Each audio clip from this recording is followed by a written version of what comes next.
When you see the Capitol dome, what does it mean to you? Welcome to the United States. It's beautiful. An entrance into the United States immigration system that started 2 years ago. This migrant from Venezuela was seeking asylum. The river came up to here. I would feel as though the river was going to pull me under.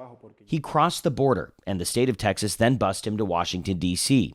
While he waits for an immigration court process that can take more than 5 years, he's monitored by the government. How did that make you feel?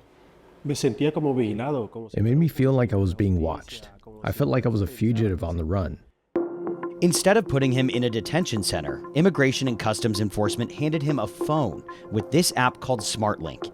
In 6 years, the app has monitored almost 800,000 people ICE considers lower risk. ICE agent Donovan Wright showed us how it uses facial recognition Take my photo. and GPS to track migrants. Donovan is on the move. We're gonna send request for facial recognition check-in. You can see this red flag popped up, and that means that they have opened the app. I just received a biometric check-in from my case specialist. So I go to do a check-in.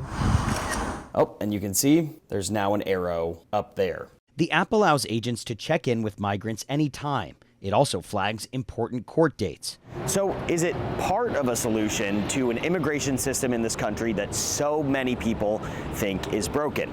Well, who better to ask than the guy that oversees the program here at ICE? Our absconder rate is under 10% for this fiscal year. Tom Giles considers that a success. For perspective, we asked ICE for the absconder rate before it started SmartLINK, but spokespeople didn't get back to us by our deadline. In its own report to Congress, ICE says due to cost, most migrants are eventually phased off the app before their court dates if they're consistently compliant.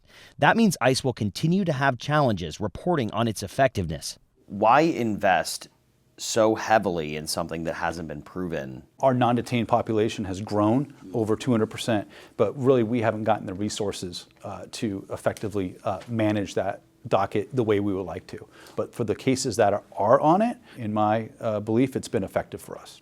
They have the right to do it. It's their laws. It's obviously necessary so they know who I am, where I'm from, where I'm located. Tracking a location as a migrant takes his steps towards citizenship. Tom Hanson, CBS News.